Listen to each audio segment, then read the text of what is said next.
Ahí está. Bueno, les voy a... En un segundo les comparto la pantalla si seguimos la presentación.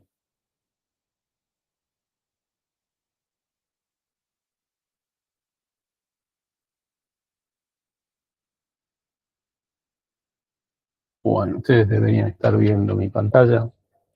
Si es así.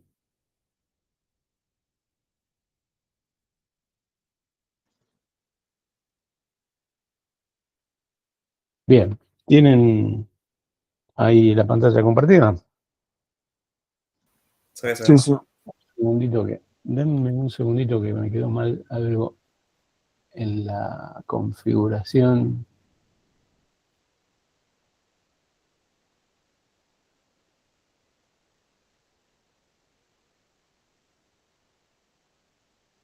Bueno,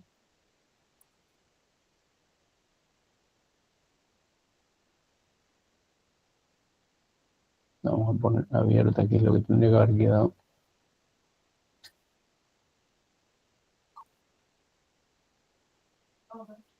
Ahí está. Y lo admitimos a Gregorio también. Bueno. Bien. Siguiendo con lo que veníamos charlando el martes, hicimos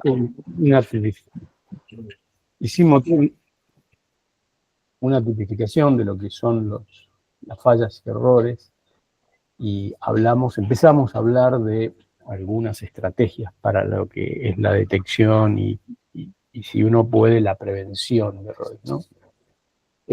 Vamos a hablar específicamente ahora de detección y recuperación de errores y excepciones, ¿no? Es decir, cuáles son los conceptos que se aplican, en este caso, en el campo del software para sistemas embebidos, que es lo que nos interesa a nosotros, ¿no? Algo ya habíamos empezado a charlar el otro día.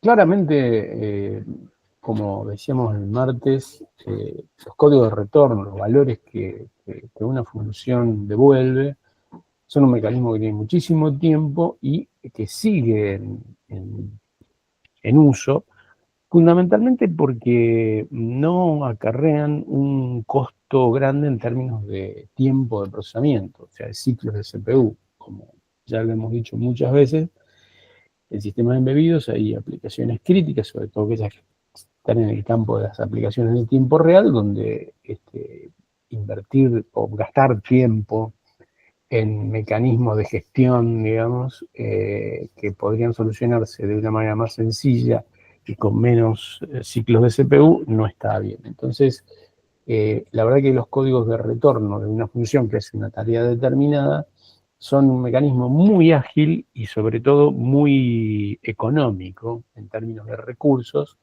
e introduce una palabrita que probablemente ustedes ya hayan leído, escuchado, que es overhead, ¿no? Esto que está acá. El overhead podríamos traducirlo como la sobrecarga, es decir, el cargo adicional que tengo que pagar por ejemplo, chequear un error. La verdad es que cuando uso códigos de retorno, comparado con otros mecanismos, el overhead, o sea, el tiempo de CPU, la memoria que se consume adicional, comparada con las excepciones, por ejemplo, es bastante pequeño. Y debido a eso, la verdad es que uno lo utiliza muchísimo en el desarrollo de sistemas embebidos en general. Se sigue utilizando ese mecanismo que ya conocemos desde que empezamos a programar en C, ¿no? O sea, este famoso de la función que tiene que retornar un puntero, un archivo, y si retorna un puntero nulo es porque no pudo abrir el archivo o no tiene permiso o lo que fuere. Y simplemente un if, una comparación que cuesta muy poco en términos de procesamiento, nos detecta el error y bueno, nos deja ahí establecido el escenario a partir del cual tenemos que tomar decisiones, ¿no? También los códigos de retorno de alguna manera tienen un comportamiento predecible, es decir, son bastante sencillos en su formulación. Uno dice, bueno, esto te devuelve un 0 si salió todo bien y un número distinto de 0 si hubo algún problema, o en el caso de las funciones que trabajan con punteros, te devuelve un puntero válido si todo funcionó, y un puntero nulo si no lo hizo, ¿no? Obviamente, después quien llamó a esa función, quien invocó esa función, el código que invocó esa función, tiene la responsabilidad de chequear ese error, ¿no? De nada vale que esté implementado en una función cualquiera, un mecanismo de este tipo, si quien la llama después no verifica el valor de retorno, ¿no? Acá hay una diferencia con las excepciones, que digamos las excepciones, un mecanismo que después lo van a ver bien en detalle con Luciano, con ejemplos prácticos, que en definitiva lo que hacen es ejecutar un bloque de código, teniendo en cuenta que puede producirse algún error. Y en el caso que ese error se produce, la manifestación del error a través de un mecanismo propio del lenguaje de programación que estamos usando, nos lleva a manejadores de excepciones, que son trozos específicos de código que están escritos para lidiar con ese error. Ahora vamos a ver bien en detalle. Esto es bastante distinto, o sea, las excepciones son bastante más costosas en términos de procesamiento y en términos de uso de recursos, como por ejemplo de memoria, y a veces pueden desencadenar algunas situaciones que no son deseadas en sistemas embebidos y especialmente en aquellos que tienen restricciones de tiempo real, ¿no? Por ejemplo, recorrer toda una pila de llamadas, de funciones anidadas, que bueno, se vaya propagando, digamos, ese error hasta que se encuentre el código que lo maneja. La verdad es que siendo que una cantidad, una porción bastante importante de los sistemas embebidos se desempeñan como sistemas conducidos por eventos, ¿no? El modelo de máquina de estado no solo sirve para modelar el comportamiento deseado, sino que también se aplica para manejar las condiciones de error, ¿no? Es decir, yo puedo agregar en un diagrama de máquina de estados que representa mi programa una parte, o un conjunto de estados, un subconjunto, digamos, de estados de esa máquina de estados, donde se procesen las situaciones de error, ¿no? Eh, en definitiva, eso lo puedo hacer embebido a su vez en cada estado de la máquina, y cada estado, de acuerdo a la naturaleza de lo que representa, ustedes saben, la máquina de estados, uno cuando pone un estado, porque representa una situación del sistema y una historia previa. Bueno, si estando en ese estado aparece un error, el propio estado deberá tener en cuenta en su construcción, digamos, qué tipo de errores son manejables por el estado, es decir, los puede resolver el código que implemente ese estado, y cuáles requieren que se comunique eso a una instancia superior, si ustedes quieren, a otro código que funciona como una especie de control general, y que va a hacer que ese código de alguna manera vaya a otro, que haya a transiciones a estado de seguridad o estado de recuperación, ¿no? La verdad es que podríamos decir que en un sistema embebido o complejo, o sea, que haga cosas realmente serias, nos vamos a encontrar con los tres enfoques. Muchos códigos de retorno, excepciones y también máquinas de estado con previsiones específicas para los errores, ¿no? Uno, cuando aprende el formalismo de máquina de estado, bueno, siempre tratamos de representar primero el flujo normal, o sea, cuando todo va bien y no hay ningún inconveniente. Pero bueno, a veces las cosas no suceden así, entonces en ese caso es lo que describe el segundo párrafo, es introducir en el modelo de máquina de estado también la probabilidad de que haya eventos que me informen de error, ¿no?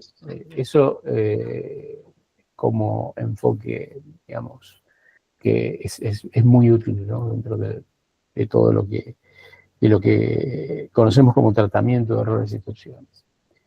Bueno, si estamos en presencia de un error, una falla, digamos, de una situación donde el sistema no puede cumplir con lo esperado, dijimos de que había que tener estrategias para enfrentar a los errores. O sea, la peor estrategia es no hacer nada.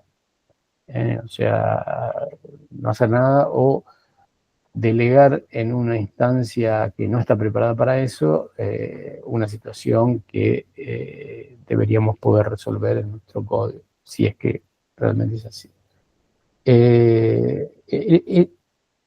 A eso se refieren las estrategias de recuperación. ¿Qué es una estrategia de recuperación? Una serie de acciones que yo preveo en mi código que se disparen a partir de la aparición de un error, ¿no? Una falla que en definitiva es la manifestación de un error, o de una excepción en términos de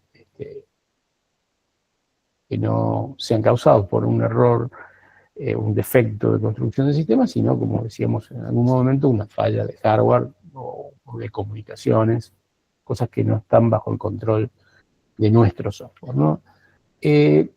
Bueno, estas estrategias de recuperación podríamos clasificarlas inicialmente, digamos, como está dicho ahí en el primer párrafo, en la resolución local o la resolución global. Y vamos a ver qué significa esto.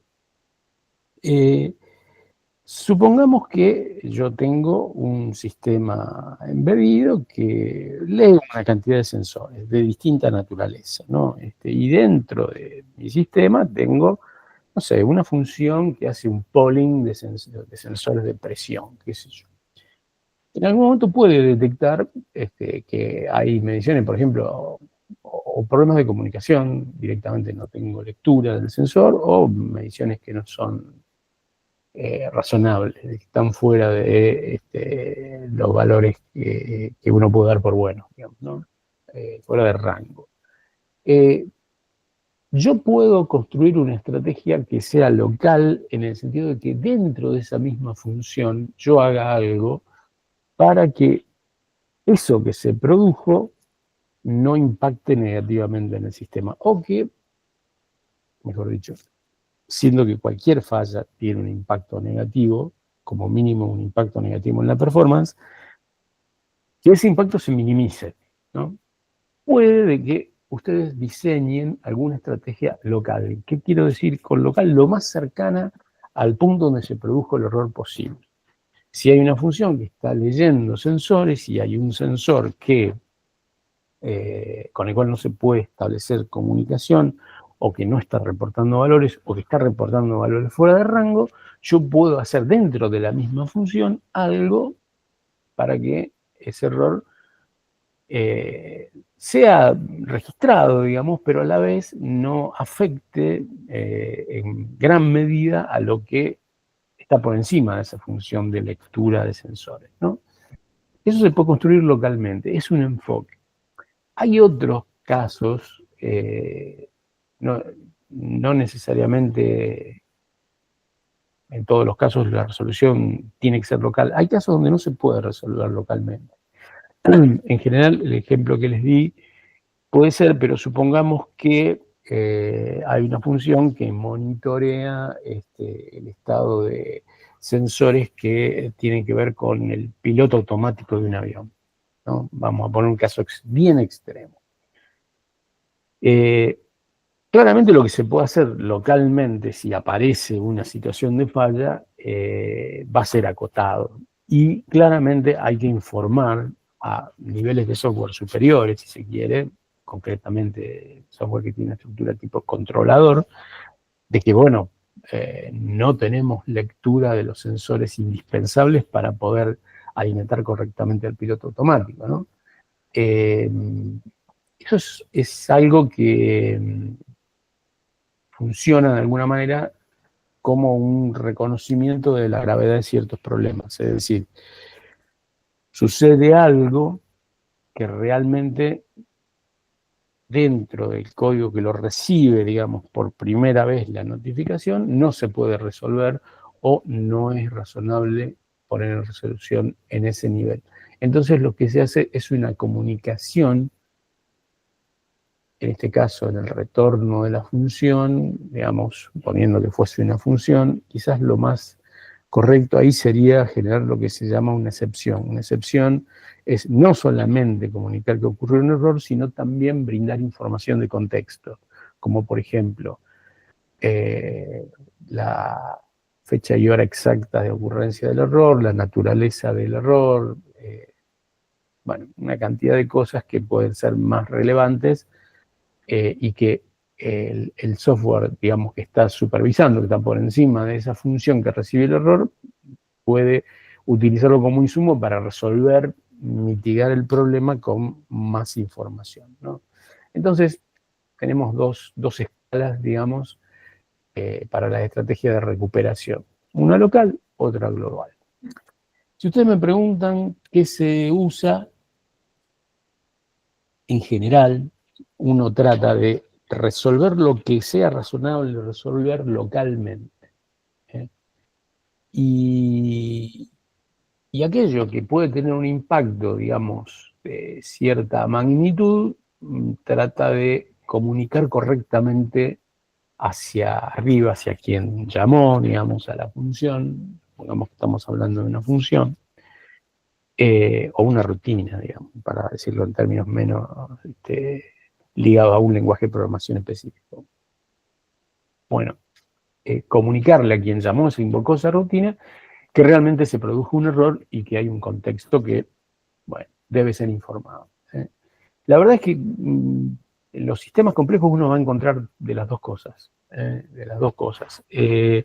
Cuando una falla, la manifestación de un error o la manifestación de un mal funcionamiento del hardware, tiene un potencial de provocar un daño mayor al sistema, no es muy razonable resolverlo localmente.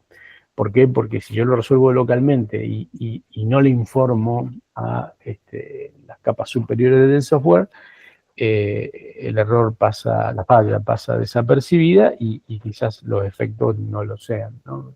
Entonces, normalmente, si la naturaleza de la falla que se presenta tiene capacidad potencial de producir daño, hay que informar y pasar la resolución a un manejador global, digamos, ¿no? Hay algunos casos, esto se usa mucho en comunicaciones, donde hay componentes de un sistema, no solo componentes físicos, sino también lógicos, que pueden tener problemas que son transitorios. El ejemplo más clásico de esto es un enlace de comunicaciones, ¿no? O sea, un enlace de comunicaciones, en realidad las comunicaciones de datos nacieron con esta estrategia de, bueno, como en su origen eran muy poco confiables, lo que se hacía era probar varias veces. Claramente la naturaleza del problema tiene que ser tal que sea susceptible de ser transitorio. Si yo estoy haciendo, no sé, algún cálculo algorítmico y resulta en un overflow, digamos, la matemática no suele ser muy susceptible a que yo pruebe varias veces y trate de sacar la raíz cuadrada de menos 4 en números reales, ¿no? Salvo que tenga una calculadora de números complejos. Entonces, en los casos donde realmente las fallas transitorias son una probabilidad importante, ejemplo típico, comunicaciones, lo que se hace a veces es reintentar. Por ejemplo, tengo que transmitir un paquete de datos por una WARS. Y bueno, no recibo del otro lado el reconocimiento, o sea, por el RX no recibo el reconocimiento que se recibieron tantos caracteres. Entonces, bueno, vuelvo a transmitirlo y ahí habla hay un término en inglés que es back-off. Back-off es el tiempo que se espera para reintentar. Lo que se hace normalmente, de hecho, hay la red, bueno, las redes cableadas se usan menos, pero digamos, las redes Ethernet, el protocolo original, 802 y AAA 802.3, establecía que el acceso al medio de comunicación era compartido, entonces podía ser de que cuando yo quisiese transmitir ya hubiese otro transmitiendo, entonces se producían colisiones y bueno, la señal ahí aparecía distorsionada. Entonces lo que pasaba en ese momento era que el que intentaba transmitir y había detectado eso, esperaba un tiempo que iba creciendo en forma exponencial para reintentar, ¿no? Esperando que se desocupe el canal. Los mecanismos de reintento con esa técnica de esperar, digamos, con tiempos variables, tienen que ver con escenarios donde ustedes pueden tener fallas transitorias. Por ejemplo, puede que un sensor esté teniendo problemas transitorios. Ahora, no lo aplicaría para un actuador. Por ejemplo, un pistón hidráulico. Si no funciona, y hagamos algo de emergencia porque reintentar no suele ser gratuito. Obviamente todo esto tiene que ser visto en contexto, el contexto del problema que ustedes tienen. Y bueno, y después hay una idea que en el software suena rarísima, pero en electrónica sabemos que todo buen circuito tiene un fusible, ¿no? ¿Qué es un fusible? Bueno, un fusible es un componente pasivo que ante una situación de falla previene males mayores interrumpiendo el funcionamiento. Eso es lo que hace cualquier fusible, es una termomagnética, un fusible que ustedes pongan en una placa electrónica, cualquier fusible hace eso. Protege de que se nos queme un transformador, se nos queme una fuente de alimentación porque se excedió de corriente. Bueno, en el software también se pueden implementar fusibles. Un fusible, por ejemplo, sería una función que invoca otra y que si recibe determinado resultado que excede lo que se supone que es un rango razonable, actúa como un fusible, es decir, abre de alguna manera abre el circuito, digamos, de llamada y no vuelve a invocar esa función. Eso se usa bastante en algunos sistemas que son críticos, que tienen que reaccionar razonablemente a una situación de falla, digamos, ¿no? O sea que existen los fusibles y tienen el mismo criterio que en la electrónica. La verdad es que si uno lo mira desde el punto de vista de la implementación, uno que se me ocurre bastante razonable es una función que llama a otra y que si recibe respuestas sin sentido, respuestas que están fuera de rango, de alguna manera desconecta la llamada a la función que está fallando, ¿no? Y obviamente informa. Claramente esto tiene que ser registrado, no solamente registrado con los logs como hablamos en la clase pasada, sino que informa a quien invocó la función que tiene el fusible, ¿verdad? En todos los casos hay una estrategia que se aplica en aquellos sistemas que no pueden dejar de funcionar por completo. Hay muchísimos sistemas embebidos que están en tareas críticas donde no es una opción directamente que diga, el sistema en un momento diga, bueno, che, está fallando esto, aquello, o saltó fusibles de estos, o reintenté todas las veces que tengo que reintentar y esto no anda, chao, saco un printf y exit. Eso no es una opción en muchos sistemas, entonces ahí aparece un concepto que es de la degradación gradual controlada. ¿Qué es la degradación gradual controlada? Esto se usa muchísimo en sistemas físicos.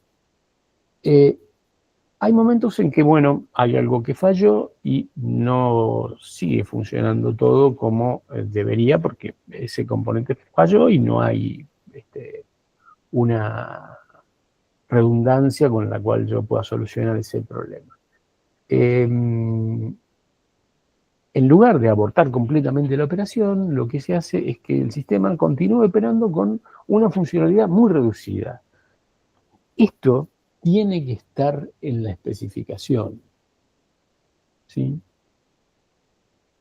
Es decir, en algún lado de la especificación debe decir, si ocurre una falla por esto, por ejemplo, si se pierde el enlace con el nodo supervisor, el sistema va a hacer tal cosa. Que lo más probable es que sea una funcionalidad reducida, es decir, que no sea la funcionalidad que tenemos como especificación, digamos, de funcionamiento normal, ¿no? Acá hay un ejemplo que les da un sistema de navegación por GPS, donde, bueno, los pilotos automáticos, digamos, básicamente usan el GPS para saber en qué rumbo están ejecutando. Ahora, si en algún momento se pierde, supongamos que perdemos visibilidad de los satélites, quizás pueda pasar, de hecho, los sistemas de aviónica tienen una opción de ese tipo, donde se pasa un modo de navegación por estima. La navegación por estima tiene ese nombre en inglés, viene de digamos, la jerga náutica. La estima es, bueno, si yo iba con dirección noreste a tantos nudos, es decir, tantas millas por hora, y pasaron tantas horas, ahora estoy en tal lado, porque no cambié el rumbo. Claramente no es una determinación tan exacta como la que nos puede dar el GPS cuando anda, pero nos puede dar alguna aproximación hacia dónde estamos. Obviamente con una precisión mucho peor, digamos, ¿no? Pero sí es cierto de que no me puedo, en esos casos, eh, eh, dejar de lado completamente la tarea que tiene el sistema, que en este caso sería el guiado de un vehículo aéreo, ¿no? Y les muestro una cosa. Esto que están acá, esta fotito que está acá, cada uno de los triangulitos que ustedes ven, se ven un montón de triangulitos de colores, es un barco. Eso se puede ver, está en línea, si quieren verlo. Bueno, en esta pantalla es SkyTruth, pero esto se puede ver en un sitio web que se llama marinetraffic.com. Desde el tiempo real, o más o menos, pueden ver dónde están los barcos de todo el mundo y pueden hacer zoom, digamos, y bueno, ver cómo hay. Bueno, eso pasó durante la guerra reciente, digamos, de Israel y Irán.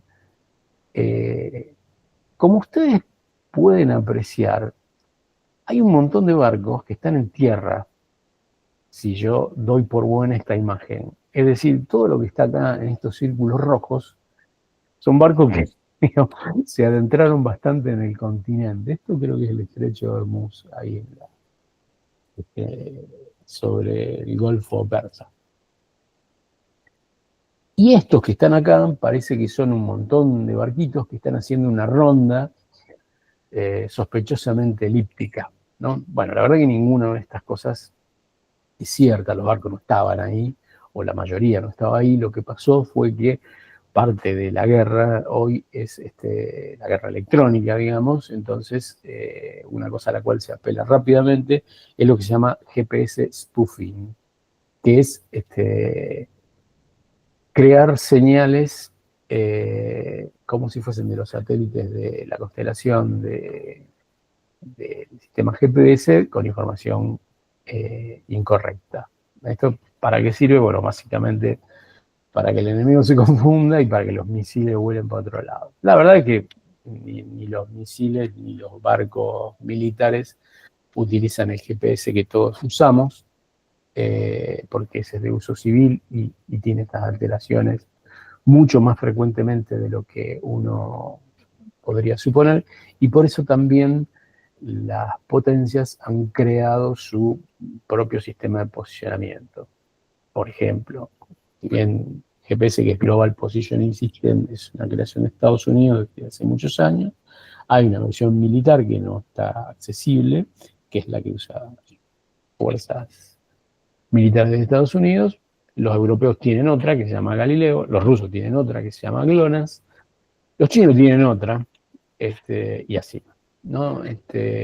Porque claramente eh, es un factor que se puede convertir en bastante problemático. Bueno, independientemente de esto, quiero decir, nosotros miramos esta foto y nos damos cuenta, porque el sentido común nos dice, bueno, claramente, si tengo un sistema de navegación que está basado en GPS, en este instante no me servía absolutamente para nada, ni para saber dónde estoy, ni para saber si tengo alguna otra embarcación cerca, que también se usa para aviación, ¿no?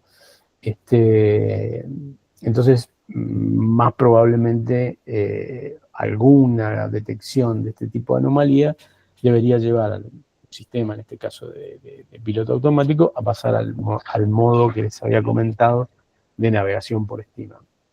O sea que este tipo de situaciones no son tan raras en el mundo real. En realidad, nosotros cuando estamos pensando en sistemas críticos, y un sistema de navegación, un sistema crítico, altamente crítico, de piloto automático, digamos, nosotros tenemos que tener muy presente estas situaciones y cómo detectarlas y qué hacer cuando esto sucede. O sea, qué hacer, qué sé yo, bueno, básicamente despertar al capitán, digamos, y empezar a usar instrumentos del siglo XVI para saber dónde estamos ubicados en el medio del mar. Bien, siguiendo con las técnicas que podemos usar para armar una estrategia de recuperación de errores, hay algo que es muy usado y que de hecho uno lo puede ver en una notebook, por ejemplo, sea cual fuera el sistema operativo que tiene. Esto es muy utilizado. ¿El watchdog qué es? Un watchdog es un perro guardián, digamos, así traducido medio a lo bruto, ¿no? Pero en realidad, desde el punto de vista del software, un watchdog está asociado a un timer. ¿Qué es esto? Es un proceso, un watchdog, que a intervalos regulares verifica si otro sistema o una parte específica de un sistema está respondiendo. ¿Y qué hacen si no está respondiendo? Tratan de tomar alguna acción que restituya la funcionalidad. Por lo general, los watchdogs lo que hacen es tratar de reiniciar el sistema o el servicio para que, bueno, el famoso resetear a ver si arranca bien, digamos. Bueno, a veces eso no tiene mayor utilidad porque no soluciona el problema concreto. Sí es cierto que en determinados procesos críticos tener watchdogs me sirve y mucho. Y hay una cosa muy importante. Cuando hablábamos el otro día en la charla que se dio de Zephyr, de este sistema operativo en tiempo real relativamente nuevo, Zephyr ya tiene como servicio del sistema operativo watchdogs. Entonces yo le puedo decir qué proceso tiene que mirar. Sobre todo esos watchdogs están orientados a ver si el proceso está vivo, es decir, está corriendo, y en algunos casos tienen la posibilidad de interactuar de alguna manera con el proceso para ver si, aparte de estar presente, responde, ¿no? Siempre están asociados a un timer, como les decía, o sea, algo que mide tiempo real, ¿no? Por ejemplo, yo podría decir, tengo un servicio de DNS. ¿Vieron el DNS? ¿Qué es el DNS? El servicio que en Internet al cual vos le decís www.fcia.unr.edu.ar y le das eso y te devuelve el IP del servidor de la facultad. O al revés, le das un IP y te dice qué nombre está asociado a eso. Eso es el DNS básicamente. Eso es lo que falló el otro día que se cayó Amazon. Hablábamos de la clase pasada de que se había caído toda una parte muy importante de Internet, en realidad, porque se cayó toda una región de AWS. Bueno, lo que falló fue el DNS, no fue otro servicio. Bueno, con los DNS lo que se hace es ver si cada tantos segundos pedirle una resolución y si no responde, una resolución significa darle un nombre para que te dé un IP o darle un IP para que te dé el nombre asociado. Y si no te responde en determinado tiempo muy determinado, bueno, tratás de reiniciar el servicio de DNS.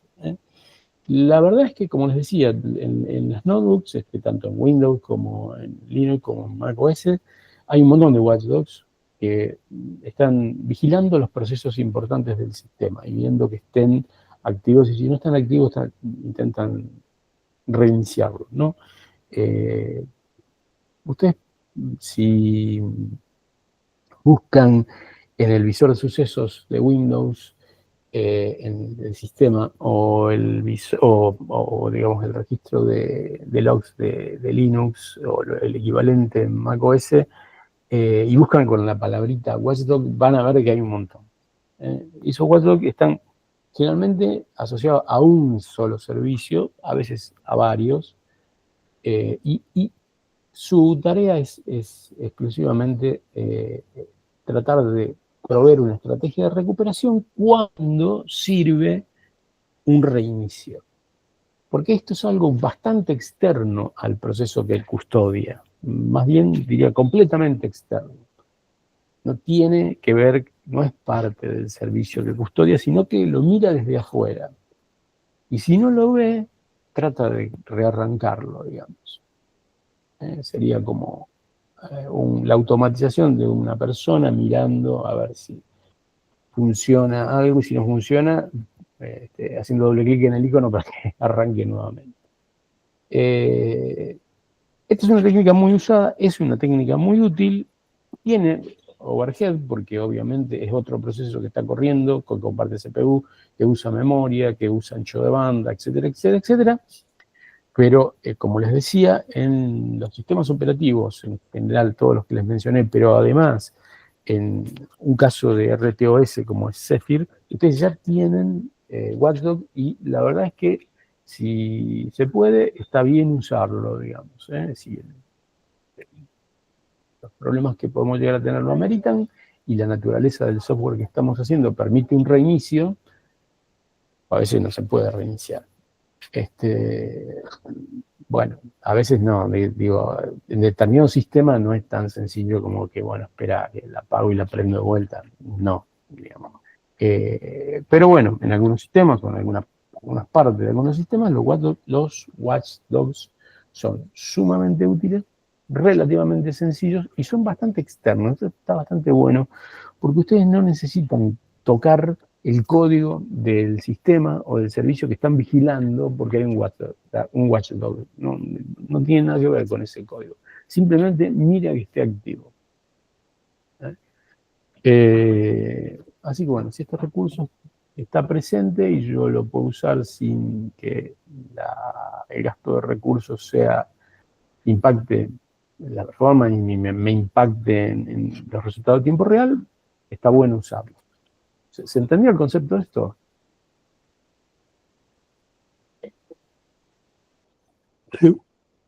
Bien. Bueno, en las industrias maduras, las ingenierías maduras, digamos, hay normas de confiabilidad y tratamiento de errores. Ahí hay 3 ejemplos de industrias altamente maduras que tienen normas para el tratamiento de errores, ¿no? La automotriz, la aeroespacial, los dispositivos médicos.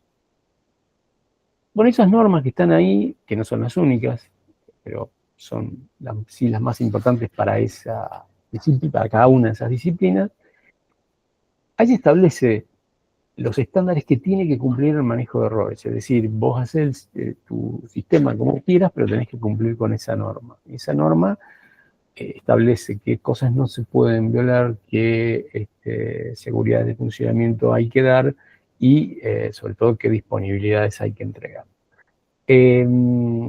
La verdad que si yo tengo que cumplir con una norma, todo el arsenal que les venía contando que puedo usar para manipular, para tratar de detectar y mitigar errores, se ve limitado de alguna manera porque tengo que cumplir con la norma.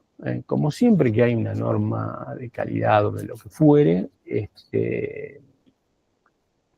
uno pierde bastante, un poco, más o menos, o mucha autonomía, y esa limitación aparece en el diseño y en la construcción del software, ¿no?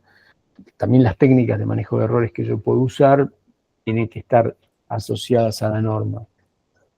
Un poco resumiendo esto que venimos charlando hasta acá, yo para tener un tratamiento efectivo de errores tengo que ver no al sistema embebido, sino al sistema embebido y el sistema físico sobre el cual actúa como un todo.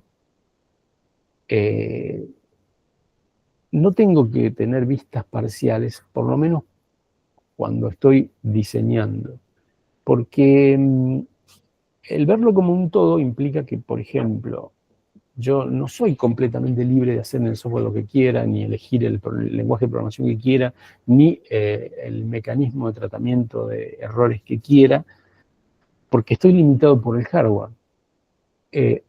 O muchas veces no puedo, hacer un tipo de tratamiento de errores. Digamos, yo podría decir un día, puedo venir muy fresco y decirle, a mí me gusta programar en Python y yo para los errores siempre excepciones.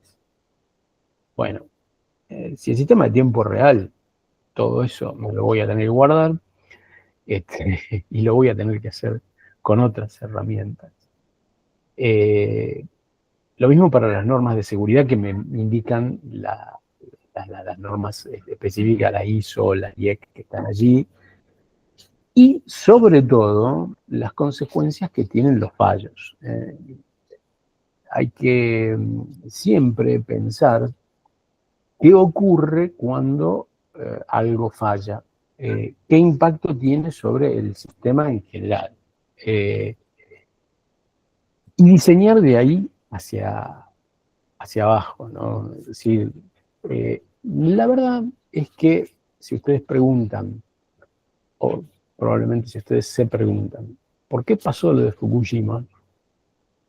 Vieron lo que pasó con la central atómica de Fukushima. Bueno, fue un desastre nuclear, qué sé yo, bueno. Entonces, yo creo que el 99,9999% de la gente dice, y bueno, fue un tsunami. Nadie podía prever que hubiese un tsunami. La verdad que las conclusiones de los estudios no fueron esas. Es decir, sí, hubo un tsunami, pero la fuente de energía para el circuito de refrigeración principal de los núcleos de los reactores estaba a 1,5 metros sobre el nivel del mar. O sea que no es tan así como que necesitas un tsunami para que se produzca ese desastre. Entonces, en el diseño del sistema, tengo que pensar las consecuencias de los fallos. Siempre, de alguna manera u otra, la clave es encontrar un equilibrio, que a veces es fácil y a veces no es tan fácil, y entre la robustez, es decir, la robustez significa la cualidad de un sistema que sigue funcionando aún en presencia de situaciones adversas, la eficiencia y la mayor simplicidad. Siempre teniendo en cuenta que en sistemas embebidos A diferencia de cualquier otro sistema, el manejo correcto de errores no es un opcional. Ustedes no pueden pensar un sistema y después agregarle manejo de errores. Imposible. Ustedes tienen que pensar desde antes de escribir la primera línea de código en qué estrategia van a aplicar para manejar los errores y las fallas en un sistema embebido. Porque los sistemas embebidos generalmente funcionan desatendidos, muchas veces sin ningún contacto con un ser humano que tome una decisión, muchas veces controlando cosas que, digamos, fuera de control pueden representar un riesgo elevadísimo, etcétera, etcétera, etcétera. Es decir, en realidad nosotros no le tenemos que agregar manejo de errores a nuestra solución de sistema embebido, sino que tenemos que diseñarla pensando en el manejo de errores. Dice que no es una opción el manejo correcto de errores. Es fundamental para el éxito del producto. No me estoy refiriendo a ganar plata con el producto, estoy refiriendo a que el producto de ingeniería que ustedes vayan a construir no haga desastres. ¿Se entiende el concepto? Esto tiene implicancias muy serias y muy, muy grandes sobre cómo uno diseña sistemas embebidos. Uno tiende a pensar de que lo más importante es lo funcional. A ver, yo quiero que cuando pase esto se prenda el LED y se apague lo otro y que aquello, y lo demás acá y lo demás allá. Eso es un enfoque funcional. Sí, obvio.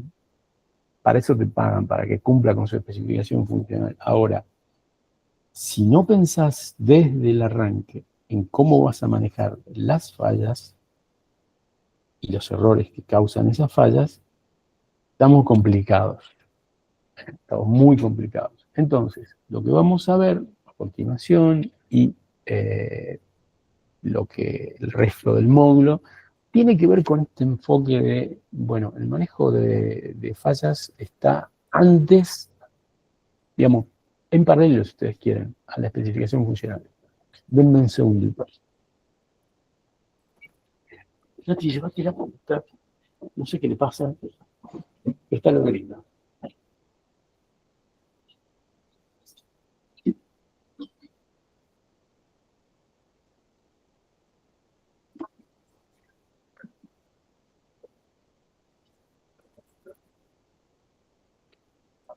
Hola. Bueno, vamos entonces a una cosa que es esencial, que tiene que ver con el testeo. ¿Qué es el testeo? El testeo es un conjunto de técnicas que sirven para encontrar errores. Hay que encontrar errores en diseños de cierta complejidad, tanto sea de software como de hardware, no son temas triviales. Ustedes ya lo saben porque claro, para hacer que funcionen sus programas en materia de cualquier materia, digamos, así haya sido un script de MATLAB que renegaron para que funcione, lo mismo con los programas en C, más. Y ni hablar cuando uno se pone a hacer electrónica, digamos, ¿no? A diseñar circuitos, a diseñar PCB, y probar. La verdad que los errores, muchos aparecen rápido y son fáciles solubles, y otros son bastante más cimarrones, ¿no? En general, los sistemas embebidos no difieren mucho las técnicas que se usan en general para el testing de software, básicamente software. Y, digamos, un modelo muy utilizado, yo ahí es el más utilizado, yo diría, en aquellos procesos de desarrollo donde se usa testing, esto es lo más utilizado. Hay muchos procesos de desarrollo donde estilos el usuario. Así como el software que usamos en el celu o en la compu, en embebidos también ocurre, pero está mal. Ustedes estudian ingeniería, van a ser ingenieros, y están involucrados con el desarrollo de software en sistemas embebidos, usar modelos de testing, ¿no? Eh, Hay para cada fase del desarrollo de un sistema embebido, hay un tipo de testing muy específico. Y esto viene en orden. Los requisitos del sistema, tienen una diapositiva bastante atrás que tenía 3 rectángulos de colores. Y el primero, arriba a la izquierda, era el de diseño. Bueno, el primero, esa etapa de diseño era encontrar los requisitos. Los requisitos significa encontrar qué es lo que debe hacer lo que ustedes van a construir, van a diseñar. Eso parece sencillo, pero no lo es. Encontrar exactamente qué es lo que necesita el usuario, el destinatario del sistema, no siempre es evidente, no siempre, incluso el mismo destinatario del sistema lo tiene totalmente claro, y no siempre lo puede expresar.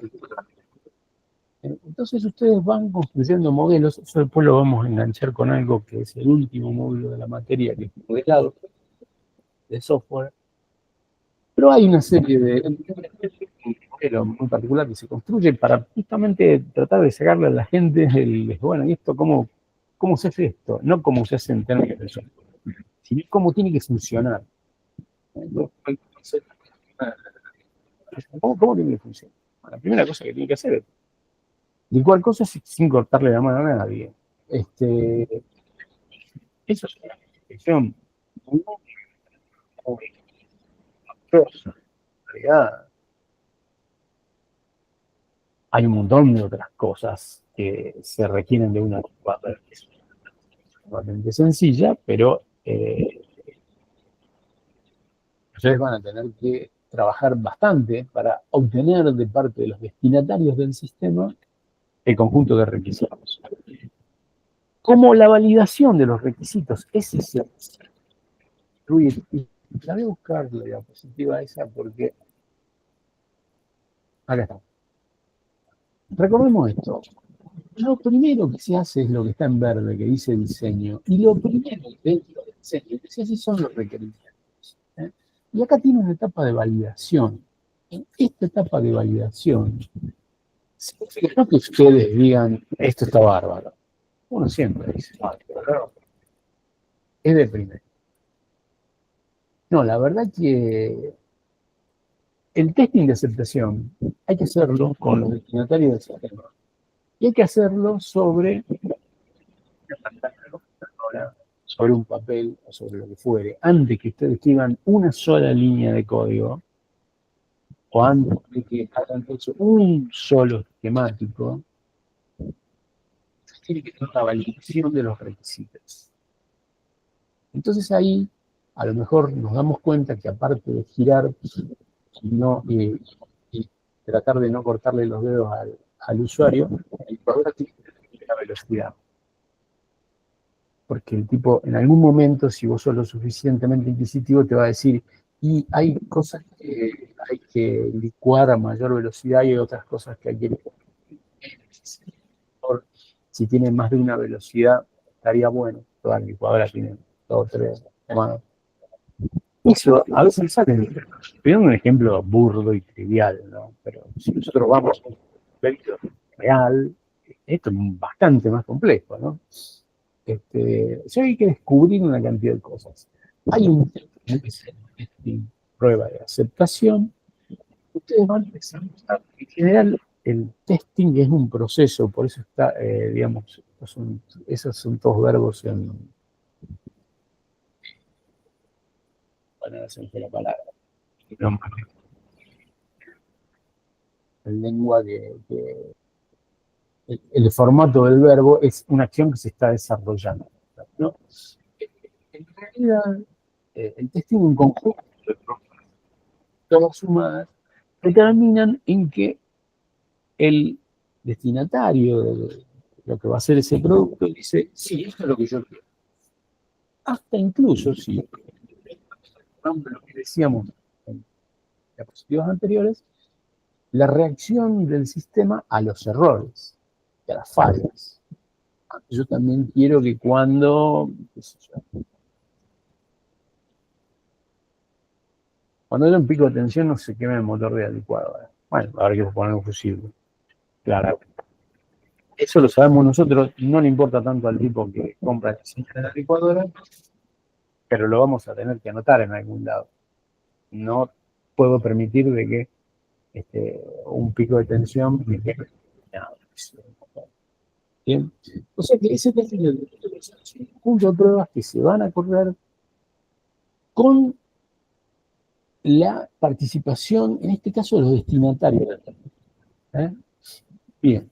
Eso es muy importante porque, además de ustedes, pongamos líderes del equipo de desarrollo y de toda la gente involucrada en el desarrollo del producto, van a tener que hacer participar a los destinatarios. Esa es la parte. Con gente que no necesariamente tiene la misma calificación profesional que ustedes, no necesariamente, así la técnica tampoco necesariamente es desarrollada y tampoco tienen por qué tener. Entonces, ese conjunto de pruebas normalmente implican, digamos, una desadaptación de impedancia entre nosotros y la gente de lo que estamos haciendo, que va a tener que requerir bastante laburo, ¿no? Bien, supongamos que tenemos cumplido el testing de aceptación. ¿Qué quiere decir eso? Tengo un modelo de requerimientos por el sistema que puedo dar por bueno. Digo, bueno, esto es exactamente lo que tiene que hacer el producto que yo quiero. Esto y no otra cosa. Ya lo validé. Bien, vamos a empezar a diseñar la arquitectura. Entonces, ahí empezamos nosotros con que si ponemos un micro de 32, que si nos alcanza el 36, que si vale lo mismo de 32 que de 8, que si yo sé programar este otro. Bueno, millones de argumentaciones que están en una fase bastante larga, porque el diseño de la arquitectura, bueno, es decir, voy a usar esta plataforma, voy a usar esta estrategia de desarrollo, voy a usar estas herramientas de desarrollo, por lo menos el gente que va a trabajar en esto, de gente que está capacitado en tales herramientas, vamos a usar eso porque capacitación y vamos a combinar eso, el diseño de la arquitectura, con un conjunto de pruebas sobre lo que es un diagrama general, ¿no? del sistema. No estamos hablando de construir software. Todavía no hablamos de construir software.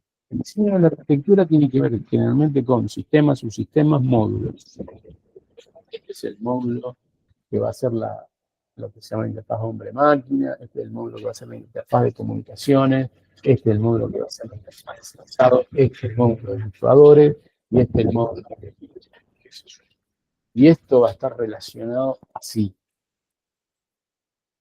Ese testing de sistema, en realidad, es un testing de la concepción macro, sistema como producto complejo, digamos, con muchas partes que todavía no fueron construidas. Perdón, profesor. Sí. No sé si se lo comentaron. Se escucha medio cortado. Escucho bajito. ¿Me escucha bien, perdón? Ahí sí. No, se escucha medio cortado. No va a haber... Si capaz que desactivando la supresión de ruido. Sí. Dame un segundo. A ver, quiero ver si no estoy...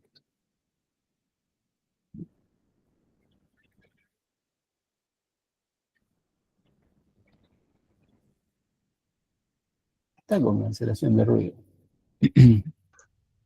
Claro, pero quizás si la desactiva se escucha, porque no sé si... Bueno, no sé, o puede ser que sea yo, no creo. No, ahí está. A ver, vamos a probar así. A ver, ¿cómo me escuchan ahora? Fuerte y claro. Fuerte y claro. Bueno. Bastante fuerte, sí. Bueno. Pará, porque puede ser también...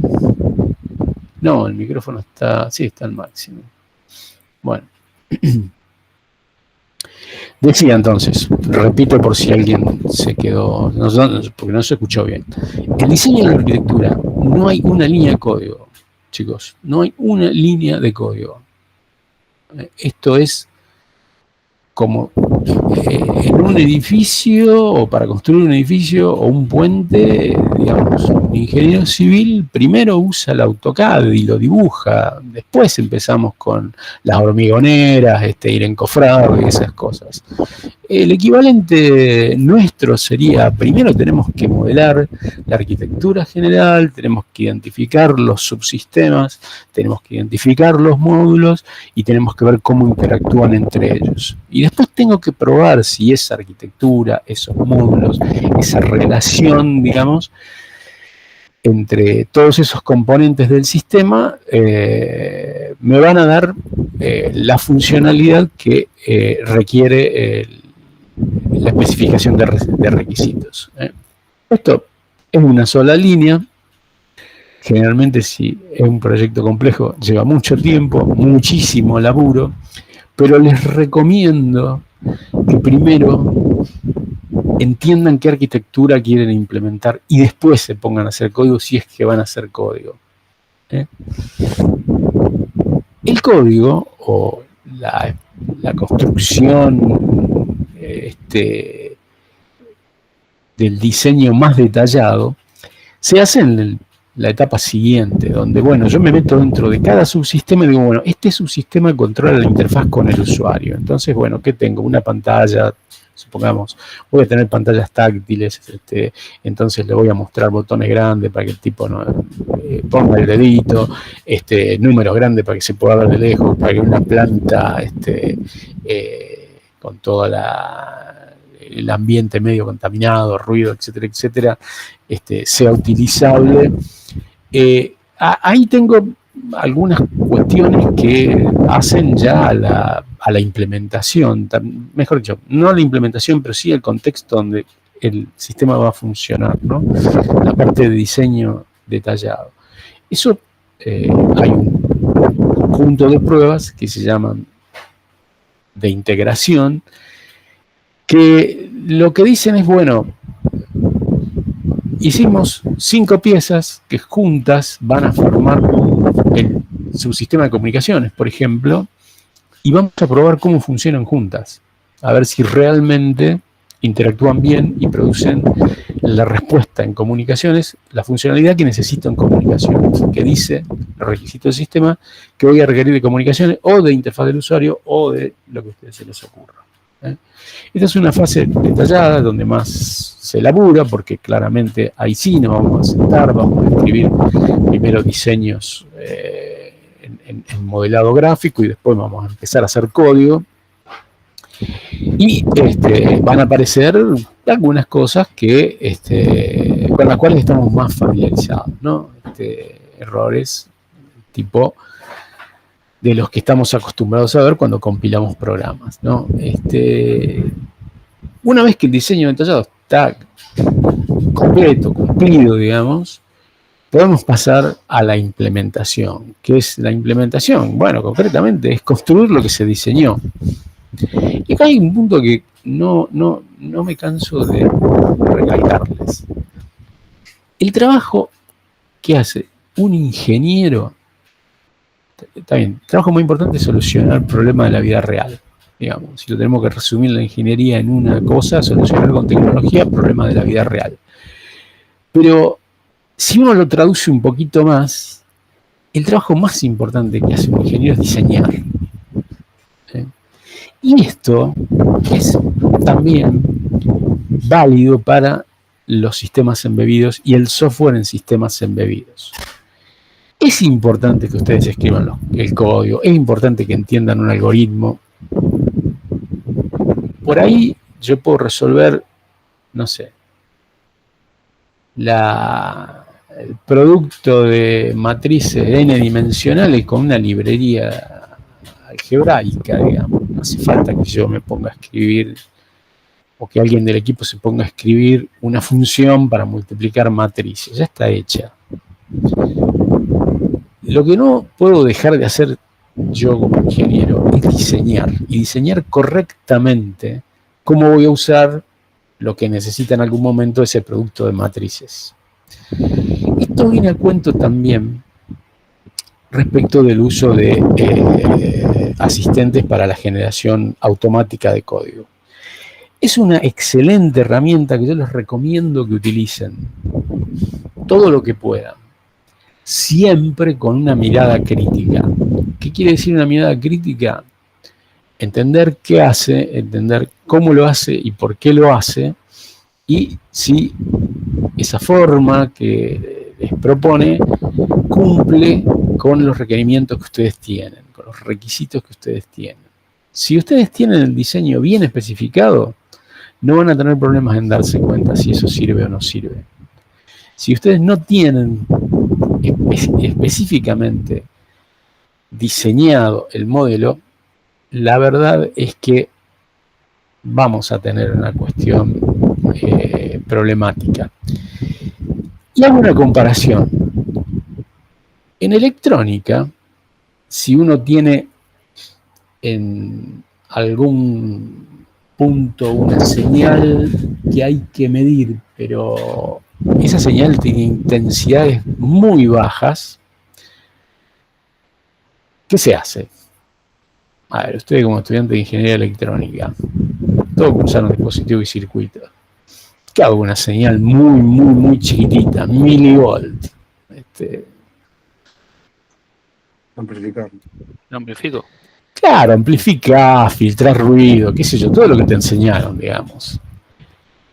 Ustedes se van a poner a diseñar un amplificador. No, ya hay amplificadores diseñados. Lo que hacen, buscan un componente, digamos, un operacional, qué sé yo. Yo hace años que no hago nada con una señal analógica, pero bueno, algo me acuerdo.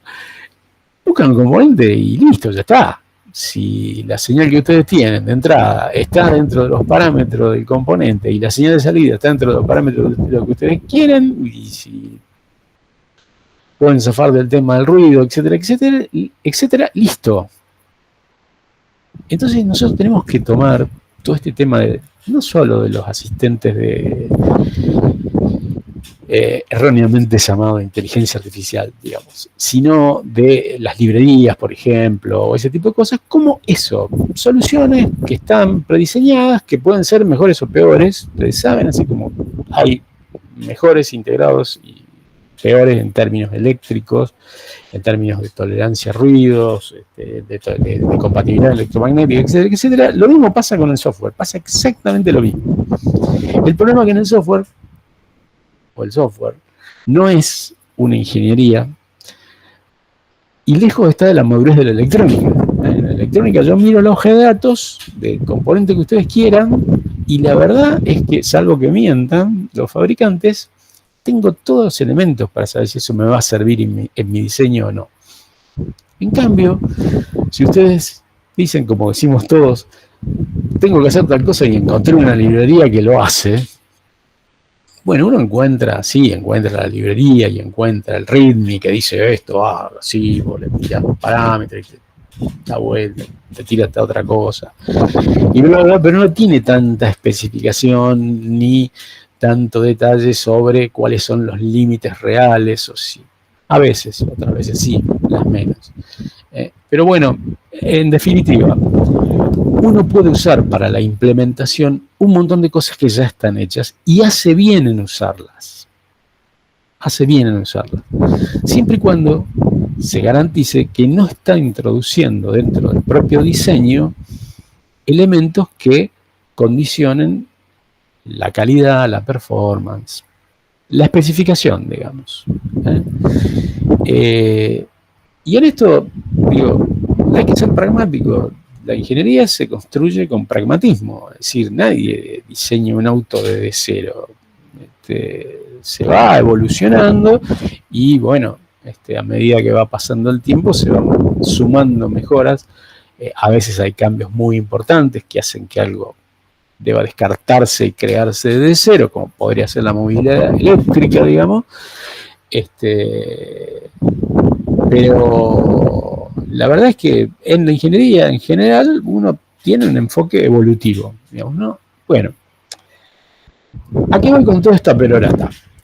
Cuando estamos implementando, tanto sea con código producido por nosotros o por el equipo del cual formamos parte, como si adoptamos alguna solución que ya está hecha o si esa parte de la solución viene de otro equipo de gente que está encargado de eso, nosotros tenemos técnicas que nos permiten hacer prueba sobre el componente específico, lo que se llama testing unitario. Sería algo así, no les quiero traer malos recuerdos, pero ¿vieron cuando en física de los dispositivos veían las curvas características de los transistores? Bueno, algo así, pero para componentes de software. La verdad que estaba bueno eso de ensayar un componente, porque en definitiva te decía qué era, digamos, no que era, todos sabemos lo que era, pero te decía realmente cuál es su curva de transferencia, tal corriente de base, tal corriente colector, bla, bla, bla, bla, bla. Bueno, en el software existe un enfoque muy similar, que es el enfoque de los testing unitarios. Son pruebas donde vos no es que lo metés en un sistema y a ver qué onda, si esto funciona bien. No. Tengo una librería de álgebra lineal, qué sé yo, entre otras cosas multiplica matrices, qué sé yo. Imagínense la operación más perversa que conozcan con matrices. Vieron que los muchachos de álgebra son bastante perversos. Bueno, imagínense la más sofisticada, hay librería que la va a hacer, para todos los lenguajes, para Python, C++, para Java, para lo que se les ocurra. Hay testing unitarios. ¿Qué prueban esos testing unitarios? Y bueno, eso como un main, digamos, para decirlo así, medio a lo bruto, que lo que hace es llamar eso, a veces con argumentos mal formados, a veces con errores conceptuales, y ve que devuelve. Entonces ustedes pueden, en la vida real, y antes de que eso les haga caer en el abismo a todo un sistema, saber si un componente responde a su especificación o no lo hace. Claramente, puedo tener en el software, y eso lo estamos viendo, el síndrome de los cartuchos alternativos. Vieron, bueno, todos compramos cartuchos alternativos para la impresora. Es más, ya no compramos más cartuchos porque prácticamente no imprimimos nada. Pero bueno, si teníamos que comprar cartuchos, compramos alternativos porque el original es un robo, más normal. Pero bueno, los alternativos siempre fueron mucho más baratos. También es cierto que no son exactamente iguales, ni tienen la misma calidad ni la misma duración. Bueno, depende del uso que vos quieras darle a eso, te sirve, no te sirve. En un sistema crítico, si yo incorporo un componente o algo que hice yo o que hizo un tercero, no importa eso, pero que no está construido con la misma calidad esperada que el resto, y por ejemplo, puede quedar un lazo infinito, puede devolver una cosa que no está en su especificación, puede no chequear un overflow de un buffer, cosas de ese tipo. Claramente, si yo eso lo meto en mi sistema, la calidad de mi sistema pasa a ser la de ese componente. Un poco siguiendo la metáfora de la cadena, tan fuerte como su eslabón más débil. ¿Se entiende? Entonces, ¿cuál es el remedio para eso? Usar las estrategias de testing unitario. Luciano les va a mostrar la semana que viene algunas cositas de testing unitario, que son muy interesantes. Y la verdad es que ahora les voy a contar, espero que alcance el tiempo bien, dentro de las herramientas tradicionales que tenemos de desarrollo, no las tradicionales, las herramientas de desarrollo que tenemos, cómo pueden utilizarse cosas de este tipo. Se entendía la idea de estos testings, ¿no? De esto de probar el componente solito. A ver, como yo digo, bueno, hice una función que me dice si un número es primo o no. Bueno, hago un main que le tira 250.000 números diferentes generados al azar. Y veo, ¿no? Si se quiere, veo con un criterio estadístico. La verdad que como una función matemática tendría que dar siempre bien. O sea, la tasa de error tendría que ser 0. Bueno, las 250.000 veces debería dar bien. Si da mal en alguna, porque la función tiene un defecto. Entonces, ese tipo de cosas son los testing unitarios. Uno puede incorporar a la herramienta con la que desarrolla software la generación automática de test unitarios. Por ejemplo, ¿vieron cuando, si se acuerdan algo de cuando uno hacía clases en C++, por ejemplo? Bueno, si se acuerdan de algo de eso, en C++ las clases tenían funciones miembro, que se suponía que actuaban de una manera determinada. Bueno, hay hoy componentes que podemos sumar a las herramientas de desarrollo para que cuando yo haga una clase me cree el test necesario para esa clase, para todas las funciones de esa clase. Eso es un proceso que se ha ido automatizando mucho. Uno también le puede pedir a un asistente, como el Copilot o el Claude o cualquiera de esos que andan dando vuelta por ahí, que les cree un set de test unitarios. Está bueno porque automatiza una tarea que por sí es media en volante, digamos, pero que a la vez es muy poco recomendable dejar de lado, ¿no? Recordando lo que le dije de la cadena. Si ustedes ponen eslabones débiles, el sistema va a pasar a ser tan débil como el más débil de todos esos eslabones. Y eso, recordamos, en sistemas críticos no es una opción.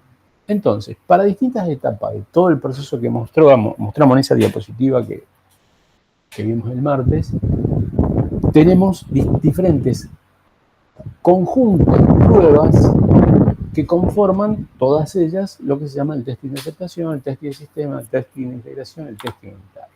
Sistemas embebidos en particular, también hay, siguiendo con esta filosofía, dos enfoques distintos, pero que pueden ser complementarios y que muchas veces se usan como primero se hace de una forma y después se hace de la otra. Uno puede, fíjense este enfoque, qué particular que es. Hay un enfoque que se llama desarrollo dirigido por pruebas. Ese es test driver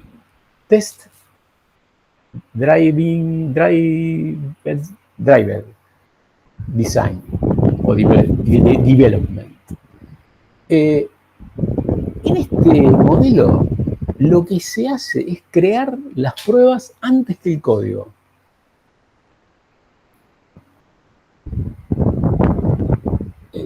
Es una cosa que, bueno, seguirla es un laburo, pero para los sistemas ultra críticos se hace bastante esto. Es decir, primero creo todo lo que prueba el código. Entonces todo lo que vas a desarrollar se prueba contra eso. ¿Sí? De alguna manera es como que, digamos, te doy el examen, pero no resuelto, y vos estudias con el examen en la mano. Ustedes me dirán, bueno, así es más fácil. No sé si es más fácil. En mi opinión, y al cabo de tantos años, yo creo que es mejor dar los elementos más precisos de lo que se va a evaluar, porque mueve a la persona que estudia específicamente lo que uno quiere que estudie, ¿no? Acá sería algo parecido, es decir, tengo las pruebas y voy a después crear el producto que voy a hacer para que satisfaga esas pruebas. Por supuesto, las pruebas tienen que ser exhaustivas, tienen que cubrir toda la especificación. Así que imagínense que esto no es para ahorrar tiempo, ni para ahorrar plata, ni para ahorrar gente. Si esto se aplica en sistemas de criticidad absoluta, que tienen un margen de falla muy, muy, muy pequeño y que realmente quieren garantizar todas esas características en verde del modelo de la taxonomía de la PRI, quieren garantizar todo eso, ¿no? Cuando uno no, por cuestiones de tiempo, esto demanda tiempo, presupuesto, gente, o sea, muchas veces no se aplica, no porque no esté justificado, sino porque es muy caro. Les van a ir diciendo, yo aprendí en una materia electiva, o le van a decir a su jefe, aprendí en una materia electiva de que primero que tenemos que construir los modos de prueba y después te van a sacar a patadas y van a decir no tenemos tiempo para eso, porque tenemos un mes para desarrollar un sistema que normalmente llevaría 6. Entonces a veces eso no se puede hacer. Y lo que se hace sí es a veces crear, obviamente con la ayuda de algún software, modelos de comportamiento esperado. Y que esos modelos de comportamiento esperado, por ejemplo, generen los eventos que yo pueda enviarle a un prototipo de mi sistema y ver si el sistema responde como su especificación dice que debe hacerlo. Entonces, lo vamos a ver más detallado cuando veamos la parte de modelado, pero bueno, de alguna manera no quería dejarlo afuera porque también es un enfoque que se usa bastante, sobre todo cuando uno tiene ese sistema muy y esto de trabajar con modelos de comportamiento está bastante, no quiero decir la palabra facilitado porque no es así, pero digamos, se acercó bastante la posibilidad de hacer esto porque han aparecido muchas herramientas de software, digamos, que permite crear modelos con un nivel de abstracción muy alto. Entonces, como que me ahorran mucho del laburo de hacerlo. Antes se hacía mucho a mano esto y realmente era casi impracticable, entonces prácticamente no lo hacía nadie. Hoy es bastante más preciso, ¿no? Es como que, bueno, yo digo, esto modela exactamente cómo va a funcionar el sistema, entonces genero casos de prueba y a partir de ahí tengo todos los elementos como para probar el desarrollo que yo hago. Como sea, no son los únicos dos enfoques, la verdad que es mal. Si yo tengo que decir en la práctica que veo, y bueno, veo un mix de estas cosas donde con suerte se usa testing en todas las etapas, porque para esto hay que tener, como les digo, no solo presupuesto, sino que personas capacitadas y tiempo, que es lo peor, porque lo peor en el sentido de lo más difícil de conseguir, porque paga lo suficiente, personas capacitadas encuentra. Pero el tiempo no se puede fabricar ni comprar. Así que si el producto tiene que estar listo en 6 meses, y nos vamos a perder 4 meses en encontrar los tipos que puedan mover para implementar esta estrategia MBT, y vamos a tener 2 meses para hacer todo, va a ser realmente impracticable este enfoque. Pero bueno, no quería dejar de mencionarlo, ¿no? Bien, haciendo un poco de zoom sobre los niveles de testing. De alguna manera mencioné todos y ahora aparece un último testing que es el de regresión. Vamos uno por uno, ¿no? Testing unitario. ¿Qué dijimos? Dijimos, ¿para qué sirve? Bueno, por ejemplo, a mí me encargaron hacer un módulo que tome a su cargo las comunicaciones, entonces voy a escribir un software que simule ser, no sé, otro sistema que se está comunicando a través del enlace y probar distintos casos, ¿no? Lo importante del testing unitario es que uno trata de probar a nivel de lo más atómico posible, o sea, Atómico no en el sentido de fuerte, sino en el sentido de pequeño, indivisible. Por ejemplo, probar funciones individuales, ¿no? La función que me devuelve la transformada de Fourier de no sé qué, o la función que detecta el patrón tal en esta imagen, probar individualmente esa función. Hay unas piezas de software que se llaman frameworks, que sirven para, dada una función, el framework crea de alguna manera, junto con la información que tiene que darle, el conjunto de pruebas. Y ahí hay 3 ejemplos: Unity, CPP, UTest y Google Test. Google Test es muy utilizado en quienes utilizan testing. Es algo que Google desarrolló para su propia fábrica de software, digamos, pero está en dominio público, es open source, así que se puede usar. No es fácil de usar, no es fácil de implementar. Cuando están da resultados muy buenos, pero bueno, tiene sus cuestiones. Normalmente, cuando uno desarrolla con sistemas embebidos, hay un problema adicional. ¿Y cuál es? ¿Qué hago? Lo pruebo en la placa. Y si termino quemando algo, tengo que poner un analizador lógico. Bueno, todo es más difícil, digamos, porque acá tengo también hardware en el medio. Entonces, lo que se hace para usar estos frameworks y aplicar testing unitario en el desarrollo de sistemas embebidos es hacer los testings en una PC, generalmente asociados a la herramienta de desarrollo que yo utilizo para desarrollar para la plataforma que quiero, con un mock de HAL. ¿Qué es eso? Es, dicho en criollo, un emulador. Un emulador. Los que hicieron Sistema Embebido 1 vieron el emulador de Android. Yo puedo hacer una aplicación Android en el Android Studio, así que logro que arranque, y puedo simular un teléfono determinado, puedo simular un modelo específico de teléfono, ¿no?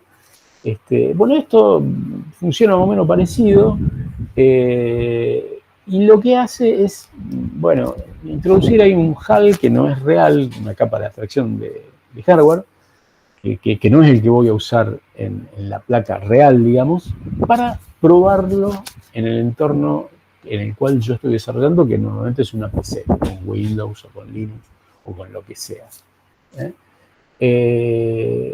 Porque en general el testing unitario apunta más a encontrar errores algorítmicos, errores de lógica, errores que no están asociados quizás a los comportamientos electrónicos, digamos, sino más bien a la calidad de lo que hice, de la calidad del código, de la lógica, etcétera, ¿no? Y la verdad es que poder ejercitar esos tests en el mismo entorno en el que uno desarrolla está bastante bueno, porque digamos, yo hago la parte que me toca, la función que tengo que desarrollar, y después los casos de prueba aparecen ahí a través del framework y los pruebo mismo en la PC. La verdad es que lo ideal es que uno pueda probar con este método más del 80% del código. Hay cierto código que ustedes no van a tener chance de despegarlo, de que se ejecute en el micro de verdad para el cual están compilando. Entonces, bueno, si uno lo puede mantener por debajo del 20%, mejor. En algunos proyectos no se puede, porque bueno, hay que simular demasiadas cosas, a veces periféricos, a veces comunicaciones en cuadrado C, qué sé yo, no sé, o de cualquier otro protocolo, y bueno, siempre también a uno le queda la espinita de que, bueno, sí, lo probé en la PC, pero ¿qué pasa cuando flasheo el micro? Bueno, eso viene después, digamos, ¿no? Si yo puedo hacer que los testing unitarios sean generados y se puedan cumplir en la PC, no puedo decir con certeza de que todo el sistema está probado, pero sí sus componentes están probados a un nivel razonable y también con un tiempo razonable, ¿no? Porque obviamente, piensen esto, probar una cosa en la PC, frente a flashear el micro, inicializarlo, hacer la secuencia de entradas que queremos, etcétera, etcétera, tienen una diferencia de tiempo muy grande y obviamente si todo eso lo uso para detectar que, qué sé yo, puse mal un if, no tiene mucho sentido. Entonces, la verdad que si se pueden hacer los test unitarios mayormente en la plataforma de desarrollo, digamos, bárbaro. A veces se puede hacer, ¿no? Bien, cuando ustedes tienen probados los módulos, todos los módulos, van a tener que hacer lo que se llama un test de integración. El test de integración es decir, bueno, todo esto por separado funciona. ¿Qué pasa cuando, por ejemplo, se comunican bien los drivers y la capa intermedia de software que se llama middleware? Aquellos software que tienen un contacto directo con el hardware, ¿están funcionando como se espera que funcionen? Bueno, todo eso forma parte de un concepto de test que se llama test de integración, testing de integración, el proceso de probar todos los componentes del sistema interactuando. Si uno lo hace en simuladores, tiene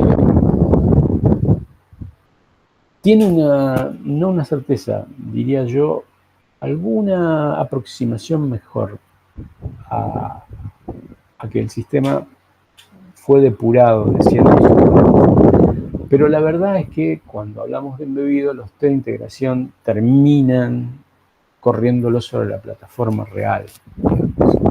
Entonces ahí sí, no nos vamos a salvar, llegar y tal. Pero, ¿cuál es el proceso acá? Bueno, hacer test de integración con simuladores, tratar de depurar lo más posible, encontrar la mayor cantidad de errores, quitarlos del código, solucionar esos defectos y pasar al test de integración con el código bastante depurado.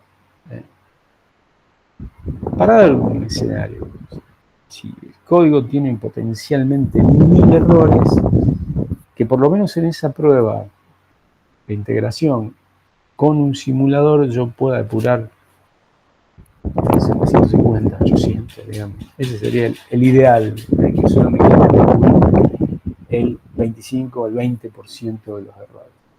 Esto es bastante, como se dice, wishful thinking, o sea, voluntarismo, digamos, ¿no? Porque la verdad que muchas veces los errores que aparecen cuando uno testea sobre plataformas reales no aparecen con los emuladores. Y un emulador no te da mayores certezas. La certeza que te puede dar un emulador es de que hay un error, digamos. Y un tema fundamental, que no está puesto en esta presentación, pero sí en el material adicional. Hay un montón de material adicional ahí que si ustedes se pueden mirar son como 500 slides. Si alguna noche tienen insomnio, se pueden poner a mirarlo. Pero bueno, hay un montón de cosas muy interesantes, casos de errores importantes en el sistema físico, bueno, como fuese. Pero hay un punto que sí hay que tener en cuenta. El famoso lo probé y anda bien. Todos hemos escuchado esa frase. Yo lo probé y anda bien. O en mi máquina anda perfecto. Cuando uno prueba y obtiene 0 errores, eso no quiere decir de que el sistema, el software, el producto, tiene 0 errores. Simplemente quiere decir que no se detectó ningún error. Son dos cosas completamente distintas. Puede que ustedes estén usando un simulador, como ese que les comentaba de Android, Y por limitaciones del simulador haya cosas que funcionan distinto que como funciona un teléfono real. Y puede que ustedes estén usando un simulador, por ejemplo, de una placa con microcontrolador, y eso es software.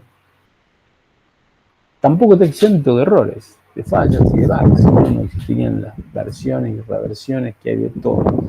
Entonces, el test que da 0 errores no significa que el código, el software, tiene 0 errores. Significa que usando ese test no detectaron ningún error. La diferencia semántica es muy grande. Hay un mundo entre una cosa y la otra.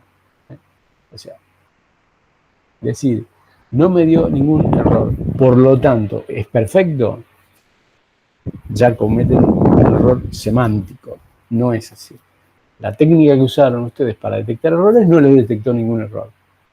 Quizás eso significa que realmente no tiene ningún error, pero no lo pueden asegurar. ¿Se entiende eso? Es muy importante. Muy, muy importante. Para cuando uno está de los dos lados del mostrador, digamos, cuando uno adquiere un desarrollo o cuando uno entrega un desarrollo. Las pruebas sirven para minimizar y, si es posible, eliminar la mayor cantidad de errores. Que no aparezca un error en una prueba no significa que no exista. Bien. Cuando nosotros desarrollamos todos los test unitarios y hicimos el test de integración, bueno, lo bajamos, lo flasheamos en el hardware real, no en un kit de desarrollo. A ver, cuando ustedes estén laburando como ingenieros y si les toca trabajar en sistemas embebidos y diseñar sistemas embebidos, ustedes no le van a poner al cliente un kit de desarrollo como el que compraron para hacer las prácticas digitales. Ustedes le van a poner una PCB con, qué sé yo, bueno, con el diseño que hicieron, no es el desarrollo. Cuando dice hardware target, quiere decir eso, el producto que se diseñó como tal. Y eso implica hacer pruebas funcionales extremo a extremo. ¿Qué quiere decir extremo a extremo? Funcionando casi en condiciones reales. Además, ahí van a poder probar fuera del laboratorio nuevamente la validación de los requisitos y una cosa muy, muy importante. Los testing de rendimiento, es decir, de performance y el timing real. Se refiere a cosas que como electrónicos deberíamos saber. Primero, todos sabemos ¿cuál es la velocidad de un electrón en una pista de circuito impreso? ¿Alguien sabe? No me digan que no saben. Un electrón se desplaza a la velocidad de la luz, chicos. Porque una perturbación electromagnética, digamos, a ver, una partícula elemental, bla, bla, bla, lo que ustedes quieran, pero una perturbación electromagnética se desplazan a la velocidad de la luz. Bueno, ¿eso significa que la velocidad es infinita? No. No es infinita, es grande, no infinita. ¿Qué quiero decir con todo esto que no parece tener nada que ver con el software en sistemas embebidos? Que un efecto capacitivo en un diseño de una PCB puede introducir retardos que ustedes en el kit no veían. Les doy un ejemplo más burdo todavía. En informática aplicada le rompíamos las guindas a todo el mundo para que hagan un algoritmito chiquitito antirrebotes. Porque el pulsador no se establece en 0 o en 1 cuando uno aprieta porque hay un contacto electromecánico y bla, bla, bla, bla, bla, bla. La verdad es que si lo ponían o no lo ponían, daba lo mismo porque el kit de desarrollo tiene un capacitor. Que es un capacitor, un pasabajos, digamos. Entonces, en definitiva, no se veían los rebotes, digamos. Cuando ustedes hacen una PCB, lo más probable es que si está bien hecha la PCB tenga adecuadamente filtradas todas esas cuestiones, pero a veces no. Entonces muchas veces los timings dan distinto sobre el prototipo de pruebas que respecto al producto real. Entonces esa prueba del sistema lo tiene que hacer sobre la plataforma real, concreta. Entonces, esto suma a todo lo que vengo haciendo que apunta al proceso de desarrollo ya a la fase de implantación, donde ya tengo el producto y lo voy a poner en una cosechadora, en un dron, en un avión o lo que a ustedes les hayan pedido que hagan. Tienen que hacer un testing en condiciones reales. Tienen que hacer un testing donde el circuito el sistema que está sometido a vibraciones tenga vibraciones, qué sé yo. O sea, todas las cosas que le pasan a los sistemas reales. Es parte del testing de sistemas. O sea, es un tema con cierta complejidad, ¿no? Bien, no sé si se explica en general. Finalmente, y esta es la parte donde todos nos ponemos contentos porque vamos a recibir la transferencia, es cuando decimos, bueno, todo anda bien, se lo llevamos al usuario para que lo vea funcionando y nos diga, che, qué bárbaro, esto anda perfecto, te gato. Validación en condiciones reales de operación, fundamental, un poco lo que decía antes, ustedes lo tienen que probar antes, porque si lo van a mostrárselo al cliente y una mínima vibración hace que se enchufe un conector y el sistema no anda, la verdad que van a pasar un papelón y van a ir con una gran frustración porque iban por la transferencia y recibieron una patada, ¿no? Y hay un testing que se hace siempre se hace dentro de la etapa anterior, pero también muchas veces cuando los productos se tienen que desarrollar rápidamente, lo termina haciendo por el usuario, que es el testing de larga duración. O sea, los sistemas embebidos tienen una característica que los sistemas informáticos en general no tienen. Y es que, ustedes vieron, lazos infinitos, bueno, ponele, si ya no es RTL, lazos infinitos, más o menos, sí. Pero bueno, un sistema embebido se espera que funcione siempre. Y que pase el tiempo que siga funcionando. El testing de larga duración es eso, que pase el tiempo y que comprobemos de que el sistema sigue funcionando, que no se manifiestan situaciones de falla después de un tiempo considerable en funcionamiento. Ustedes me dirán, bueno, pero el software no se degrada. Sí se degrada.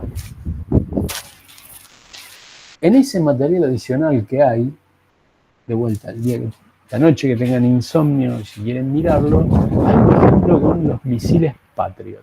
No sé si lo escucharon nombrar, militar. No me agradan mucho las cosas militares, pero están hechas para matar gente. Pero bueno, este misil Patriot, misil, que es tierra-aire, para el cual el desarrollo del sistema guiado se detectó que envejecía. Pero envejecía no el hardware, el software. Yo la verdad que no me acuerdo cómo era, porque bueno, eso lo dábamos hace unos años, fuimos cambiando. Pero está tomado, digamos, una publicación bastante interesante, donde hay, bueno, algún parámetro que se iba desplazando un poquito, como si fuese un reloj que de a poquito atrasa, y al cabo de unos años le erraban al blanco, digamos. Era el sistema de guiado. Y por un problema de envejecimiento del software, que no tenía que ver con que, bueno, el software es obsoleto, hay que cambiarlo. No, era que estaba embebido en el propio algoritmo. No me acuerdo del detalle, pero está ahí. O sea, en la página del campus ustedes van a ver que aparte del material que pusimos para esta presentación que estoy usando yo, ¿cómo se dice? El material adicional, bueno, ahí está. Hay un montón de cosas. Está el caso del Boeing, ese que se cayeron 3 o 4, y algunas cosas más, pero está un caso de esto, donde no resistió el testing de larga duración, digamos. Se dieron cuenta en el campo de batalla, digamos. No se dieron cuenta por ningún proceso de testing. Bien. Bueno, un poco para ir redondeando, porque estamos bastante sobre el filo. En el test de regresión, a veces ocurre qué cosa. Yo detecto un problema, detecto un error y digo, mira, este módulo tenía un error. Nos dimos cuenta antes, bueno, ahora saltó ese error. Lo corregimos, le hacemos los test unitarios, anda perfecto.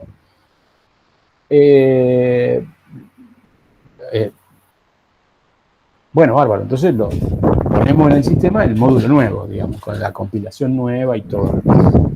Bien, perfecto. Eso, en un mundo ideal, solucionaría el problema. La verdad es que cuando el software es complejo, uno tiene que garantizarse de que ese cambio no haya generado nuevos problemas. Cualquiera podría decir, bueno, pero qué mala suerte, amigo. O sea, un error lo arreglaste. ¿A quién no le pasó que toqué acá y esto anda bien y empezó a andar mal aquello otro? Eso pasa, chicos, pasa un montón. Pasa, ustedes lo pueden ver con los sistemas operativos de las PC. O sea, sale el parche,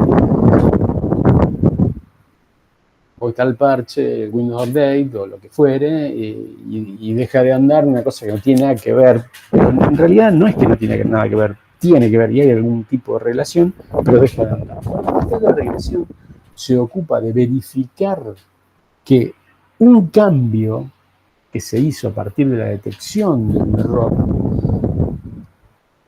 además de solucionar ese error, no genera errores nuevos.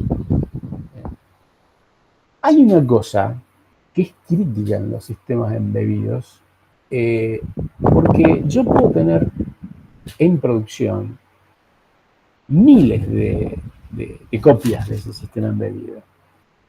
Entonces, si yo no hago el test de regresión adecuado y empiezo a hacer update de todos los miles que tengo, en un momento me doy cuenta, de que pasó lo que no tenía que pasar. El error que corregí, por alguna un raro encadenamiento de factores, generó un problema en otro lado. Entonces tengo que volver a corregir. Bueno, ustedes dirán, bueno, eso es el infierno. Eso pasa, pero diría, no sé, a Apple le pasó con un cambio reciente del sistema operativo, a Microsoft le pasa, en Linux pasa, y ahí estamos hablando de equipos de desarrollo muy grandes, muchísima gente muy capaz, no estamos hablando. Para colmo, en ciertos sistemas, vieron, por ejemplo, los celulares tienen un sistema de actualización que se llama OTA. ¿Qué quiere decir OTA? On Over the Air. O sea, ¿cómo es eso? Usted no lo conecta a nada, pero en un momento les aparece, hay una actualización del sistema operativo, la quiere instalar esta noche, o esta tarde, o qué sé yo. Y eso apareció porque está activado un mecanismo y simplemente porque el teléfono está conectado a internet por la red de datos de la compañía celular o por Wi-Fi, por donde sea, entonces tiene actualizaciones automáticas. Bueno, no pocos casos ha habido donde esas actualizaciones lo transformaron, bueno, ese verbo briquear que hay ahí, viene de brick, ladrillo, es transformar algo como un teléfono en un ladrillo, algo que no sirve para nada. No va a ser ni la primera ni la última vez que ocurra. La verdad que en el sistema embebido crítico nadie hace actualizaciones on the air, sino que se hace on-site con mucho cuidado, pero es una cosa que hay que tener en cuenta, ¿no? Los test de regresión se ejecutan siempre después de corregir un bug, cuando uno le agrega funcionalidades nuevas. Si cambia el código, se hace refactorización, porque renombre funciones o lo que sea, o antes de hacer un release o de hacer una versión nueva, digo, bueno, acá está la versión 26 del sistema operativo, qué bárbaro, qué bueno. Bueno, si no hice bien la regresión y hago la actualización, me aparece un nuevo, un problema. Bueno, todo lo que sea actualizar dependencias, librerías, herramientas, cambiar las configuraciones del compilador, modificar los drivers o la capa de abstracción del hardware, cualquier momento en ese intervalo requiere test de regresión, ¿no? Las regresiones pueden ser completas, donde yo pruebo absolutamente todo, toda la suite de pruebas que tengo la vuelvo a correr, pero bueno, a veces se puede y a veces no se puede, porque si la cosa es compleja, son muchísimos tests. A veces se hace muy frecuentemente regresiones selectivas, donde se dice, bueno, esto afecta a este área, entonces solo corro los tests de este área y todo lo que depende de ese área. Y bueno, en otros casos se suma a eso las pruebas que ya estaban con pruebas nuevas para las funcionalidades que agregué. En todo caso, siempre que uno hace una corrección, tiene que hacer una prueba de regresión, ¿no? Que significa, bueno, el producto con los cambios que eliminaron el error que habíamos detectado, ¿el resto de las cosas las sigue haciendo bien? Esa es la pregunta a la que hay que responderse a través de testing de regresión. Esta es una serie de prácticas recomendadas que bueno, siempre, bueno, hay que armarse un juego de 10 minutos, saber si metí la pata o no, tener siempre el subconjunto de test críticos. Una cosa muy, muy importante, hay que documentar los casos de prueba y versionarlos. Nunca nos vamos a cansar de decir, usen Git para todo, para el código y para las pruebas. Siempre, siempre, siempre. ¿Cuál es la gran ventaja de Git? Que no la inventó Git, pero ellos ahora, que ustedes siempre pueden volver atrás. Nosotros necesitamos Git para la vida, pero no existe lamentablemente, pero para el software sí, ¿no? Entonces, si metimos la gamba, una nueva versión, siempre podemos volver a la versión anterior. Eso es lo que tiene maravilloso Git. Y lo mismo pueden hacer con los tests, ¿no? Cada vez que hay un release es un cambio cuando el sistema operativo cambia el número más grande, digamos, pasa del 6 punto algo al 7 punto algo. Bueno, eso es un release. Bueno, la regresión, cuando uno cambia release, es porque los cambios son grandes, porque se agregaron funcionalidades, porque se quitaron otras, entonces hay que hacer una regresión completa. Todo se puede, no todo, muchas cosas se pueden automatizar, es decir, los tests. Todos esos frameworks que les mencioné tienen posibilidad de que no solo la generación de las pruebas, del conjunto de pruebas sea automática, sino también la ejecución de las pruebas sea automática, y eso ahorra mucho tiempo, ¿no? Y bueno, como siempre hay que registrar lo que va pasando, porque si uno se queda solo con que, bueno, pasé este test y ok, me voy para allá, y no registra lo que está pasando, por ejemplo, me puedo perder de cosas como que una determinada pieza de código está dando demasiados errores de regresión. Eso significa que esa pieza de código no se entera, porque es de baja calidad, claramente. Si cada vez que toco, no sé, el módulo tal, me aparecen 2 regresiones que no esperaba, y bueno, seguro que el módulo tal no está.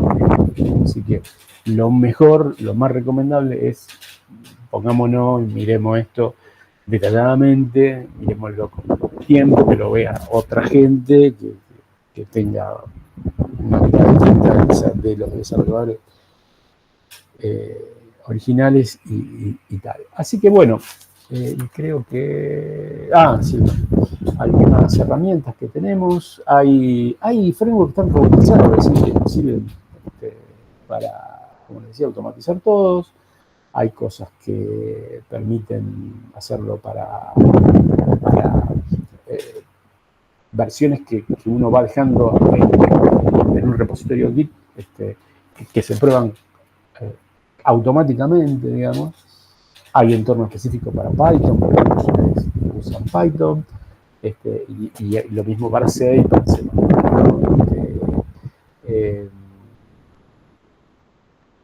Bueno, para analizador de protocolo, script de prueba, etcétera, etcétera, etcétera. Hay una herramienta, un herramental importante. Bueno, no se lo voy a leer porque lo fui aclarando a medida que lo iba mencionando. Así que medio apurado, pero bueno, llegamos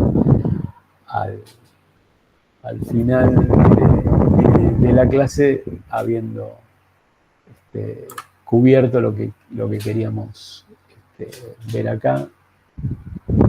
Así que si están dormidos o completamente aturdidos, quedo a disposición para las preguntas.